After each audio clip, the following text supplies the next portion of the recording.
Enigma hindi nagkamali sa labang Mot vs Steve CD. Poison 13 binastos. Price tag babati muli.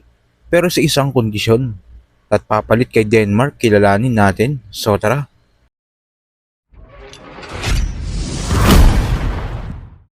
Meron na nga mahigit 7.7 million views ang labang Mot vs Steve CD. Isang classic na naman nga ang nagawa ng flip top. Timeless ang battle na ito. Masarap ulit-ulitin.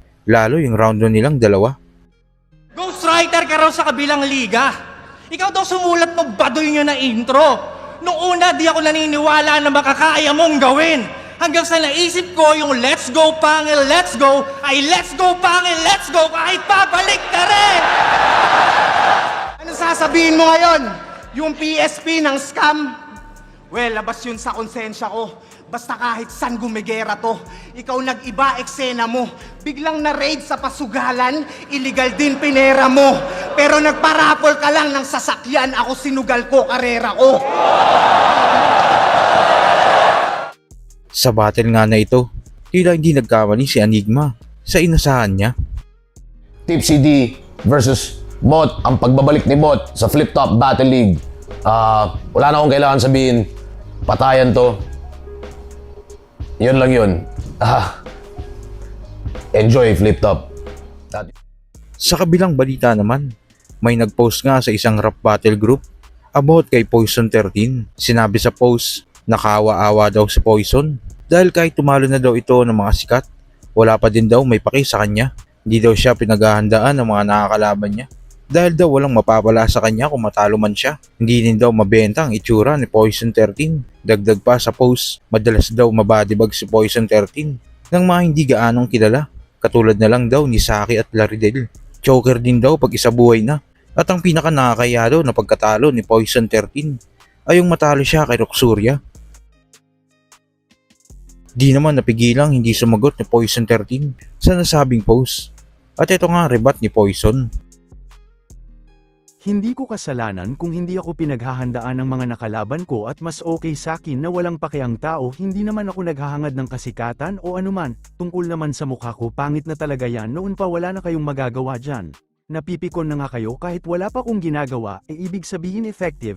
Doon naman sa punto niya na hindi ako nag-champion marahil totoo yun, wala ganun talaga ang buhay, pero ang importante wala ako sa posisyon niya ngayon na kung saan mas pinili niyang mang-hate sa halip na sumuporta. Battle ako hanggat gusto ko at wala kayong magagawa dun. Lalaban ako sa lahat ng minor league sa Pilipinas kung maaari, at susuporta ako sa kapwa ko artist maliit man yan o malaking pangalan. Sa kabilang balita pa, sa interview nga ni Price Tag sa Street TV, sinabi niya dito na malabo na siyang magbalik battle dahil wala na siyang apoy na nararamdaman. Tanong, kailan babalik si Price Tag sa Flip Top? Sa battle, Sa battle, yeah. hindi ko maano sa flip top kasi mas gusto ko ng manood ngayon eh.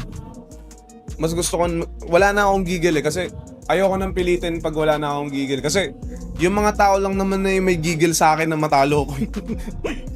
Pero wala na akong gigil sa battle. Although, nanonood ako. Yun yung sobrang ko na parang ang sarap maging fan. Kasi ang dami kong idol ngayon sa flip top Mismo, dami bago pa naman. So parang ang sarap manood. Ngayon siguro, ando doon na ako sa sitwasyon ko na hindi ko na kailangan na palakpakan ako. Mas gusto ko na lang pumalakpak para sa iba. Sa gilid, no? Oo. Ikaw naman yung mas gusto ko na lang pumapalakpak sa iba. Kasi hindi ko pinipilit yung isang bagay ng hindi ko na kaya. Kasi pag lalaban lang ako, matatalo lang ako eh. Dapat talaga dapat talaga genuine. Kumbaga, wala na yung apoy, wala na yung gigil ko dun. So, lahat kasi ng creativity sa pagsusulat napunta na sa music eh. Pero meron nga tayong napanood na clip ng interview niya noon. Tinanong siya kung magbabalik battle pa daw siya sa Flip Top. Sino daw ang gusto niyang comeback battle? At ang sagot nga ni Price Tag ay Talent P na kalahating milyon. Kung may pagkakataon ulit lumaban ka sa Flip Top League, sino yung comeback na gusto mo? Sino yung comeback ko pag bumalik ako sa flip top? Yung gusto mo na makaya mo? Isa lang ang comeback ng gusto kong bumalik sa flip top. Sino? Si kalahating milyon.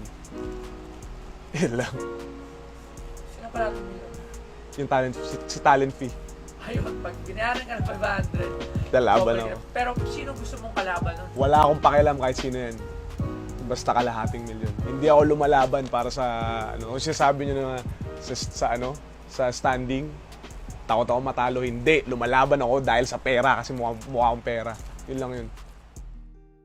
At sa uling balita, biglang naglaho nga ang kasikatan ni Denmark dahil sa mga sablay nitong mga nagawa. At sabi nga ng kasabihan, pag merong nawala, meron ding darating. Sa liga nga ni Sinyo, merong maugong na naman na pangalan. Ito nga ay si Marmol. Hindi katulad ni Denmark na hindi nagtutugma. Si Marmol naman ay nagtutugma. Pero minsan di niya alam ang salitang tinutugma niya. Unang nakita natin si Marmol sa tryouts ng bar game kung saan nagtrending ito na meron na ngayong 3.1 million views sa Facebook. Sa mga hindi nakapanood ng tryouts niya sa bar game, tara at balikan natin na bagya. AKA, taga saan, tsaka kung sino pong kalaban. Kalabang ko ay sa Apex. Taga saan, Reba? Taga Malolos, Bulacan po. Pero ano pong name ninyo? Marmol? Hindi. Ready ka na? May experience? Without po. Okay. Game?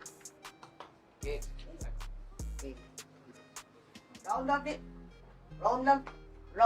Round 1 fifth of game. Umpisahan na natin yung intro. Wala naman kasing bago eh. Kaya pala UFC. United of Blood Control kaamo. Kaya pala yung mga Crocs nagbabago, lakos ng mga tao. Maloloko nyo yung crowd pero hindi yung pananalo. Pananalo? Ha? Paano nyo makakamo? Makakamay yung mga sinasabi kung wala na pagbabago. Maloloko nyo yung mga politiko pero hindi yung pagkatao. Wala na magbabago kung handa na maglalaho. Sinama nga ni Sinyo si Marmol sa nakarang event ng Flip Top na Grain Assault 17 at pinakitaan nga tayo ni Marmol ng mga freestyle niya na nakamulti. Ano kami iho? Ikaw nga yung nagtago ng natin sa ito. Uy, pwede. Connect. Curse of delivery. Ano nasabi? Kasalaysayan ko. Ano yung saysaysayan? Wala nang saysay sa'yo. Parang buhay mo.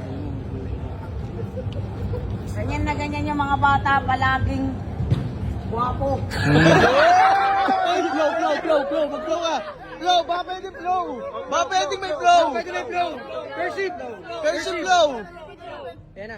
mga panloloko nyo, pag ako mismo ang nagloko, ay maloloko nyo.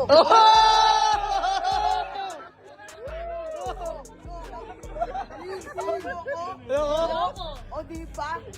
Loko-loko talaga to. So kayo ba mga kuys, tingin nyo? Si Marmol na ba ang papalit kay Denmark?